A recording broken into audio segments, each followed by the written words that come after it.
Aujourd'hui, on va voir ensemble dans cette vidéo pourquoi et comment changer l'URL de connexion à son site WordPress. Alors, je vais casser le suspense tout de suite. Le pourquoi, c'est pour des raisons de sécurité avant tout.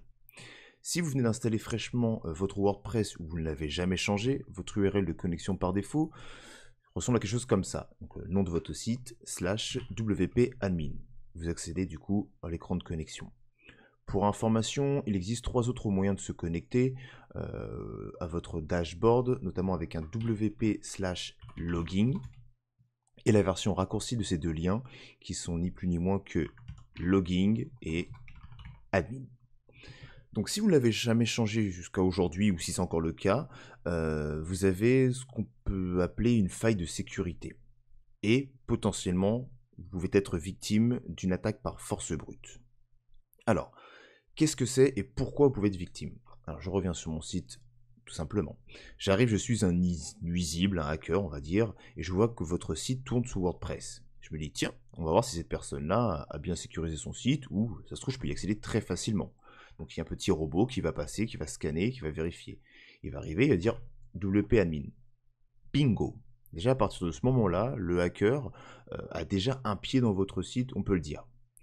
Vous allez me répondre, oui mais Timothée, trouver mon identifiant, ou mon adresse mail, ou encore mon mot de passe, c'est pas si simple que ça. C'est vrai, c'est vrai.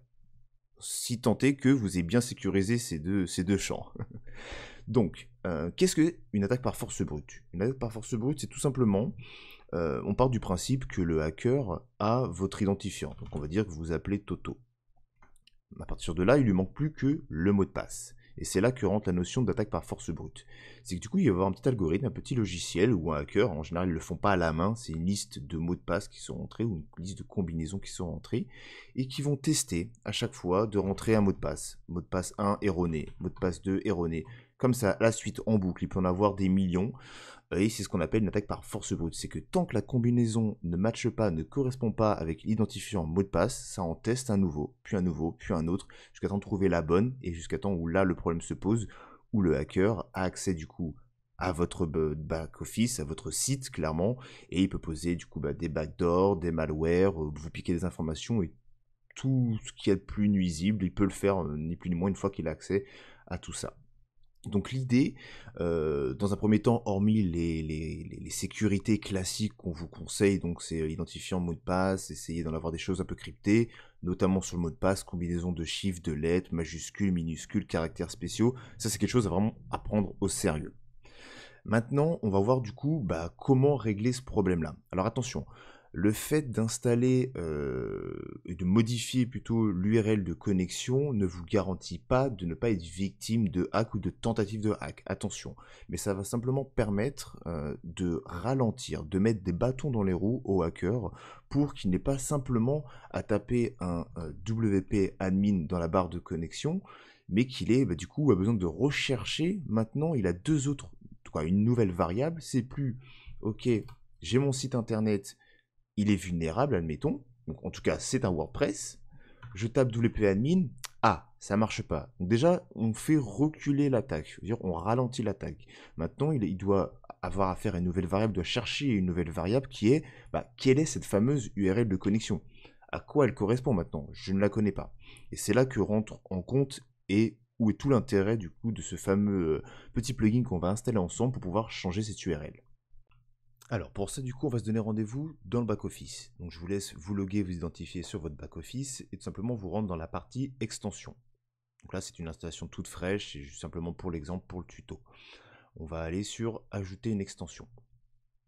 On va en rechercher une. Moi j'utilise une extension qui s'appelle WPS Hide Logging, qui fonctionne très bien, qui est simple, efficace, elle fait simplement ce qu'on lui demande, c'est-à-dire en gros pouvoir nous permettre de modifier l'URL de connexion pour qu'elle soit plus difficilement détectable par les personnes qui veulent nous nuire.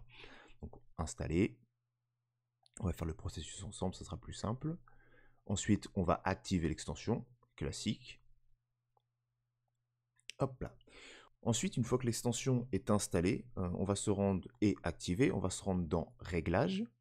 Et c'est là que rentre en compte justement la notion de changement d'URL. Tout simplement, ça va vous rajouter en fait une petite zone en bas de votre page de réglage où vous allez pouvoir voir du coup maintenant URL de connexion. Donc, il y a l'adresse de votre site, slash, et là, vous indiquez du coup tout simplement ce que vous voulez.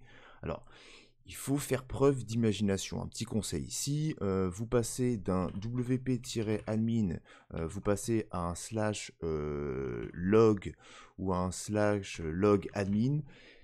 Ça va vous paraître intuitif, ingénieux peut-être, mais sachez qu'en gros, quand vous voulez, quand vous êtes un hacker et que vous en avez vu des centaines et des centaines de combinaisons, c'est pas quelque chose qui est très très judicieux.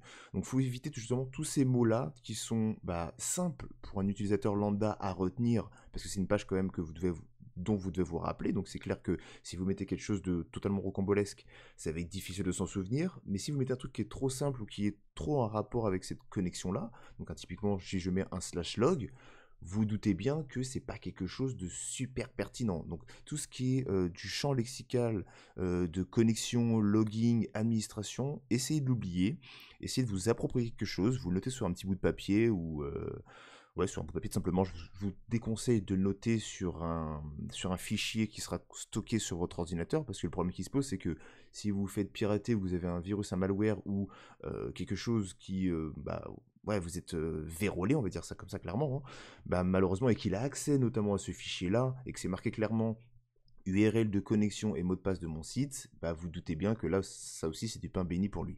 Donc là, on peut faire preuve d'ingéniosité, donc ça peut être n'importe quoi, un mot qui n'a rien à voir. Donc là, pour le coup, ça peut être, je sais pas, Toto aime-les frites. C'est un exemple, hein, ne prenez pas forcément ça pour acquis. Voilà, donc je mets ça. Donc maintenant, la nouvelle URL, c'est ça, Toto aime les frites. J'enregistre, tout simplement. Je retourne sur mon site. Boum, je suis là. Je me dis que je me déconnecte. On reteste. Maintenant, si je fais un wp/admin, boum, j'aurai une erreur 404. Donc là déjà, vous vous sentez un peu plus en sécurité. C'est-à-dire qu'en gros, à partir du moment où le hacker ou la personne qui veut vous nuire arrive sur votre site, il sait que c'est un WordPress, mais qui tape wp-admin, déjà, il se retrouve face à un problème. Il n'a pas accès à l'écran des logs et du coup, on va fortement ralentir ne serait-ce que son enthousiasme à vous hacker ou son envie. Parce que du coup, maintenant, il va falloir qu'il retrouve, comme je vous disais tout à l'heure, cette nouvelle variable. Mais pour vous, vu que vous la connaissez, vous venez de l'enregistrer, slash Toto aime les frites, vous avez accès à votre URL de connexion, à votre page de connexion. Donc voilà, c'est aussi simple que ça, mais c'est aussi très efficace. C'est vraiment quelque chose qui est primordial, c'est une des premières choses que vous devez faire. C'est-à-dire modifier l'identifiant de connexion classique, ne jamais être avec un slash admin et quelque chose de très simple. C'est modifier ça, c'est-à-dire l'identifiant de connexion et l'URL de connexion. Ces deux choses-là vous permettront d'être beaucoup plus en sécurité et de reculer notamment l'échéance. Alors attention, comme je l'ai évoqué, c'est pas quelque chose qui va vous garantir une sûreté à 100%.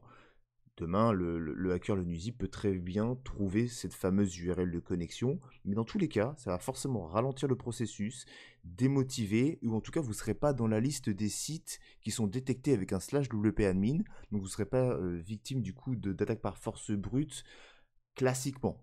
Je veux dire, le temps que la personne ou le robot trouve votre fameuse nouvelle URL de connexion, et en plus de ça, qui trouve votre identifiant et votre mot de passe, je pense que vous aurez largement le temps, des années se seront écoulées, en tout cas des mois se seront écoulés, à part si c'est quelqu'un de vraiment acharné et quelqu'un qui vous en veut.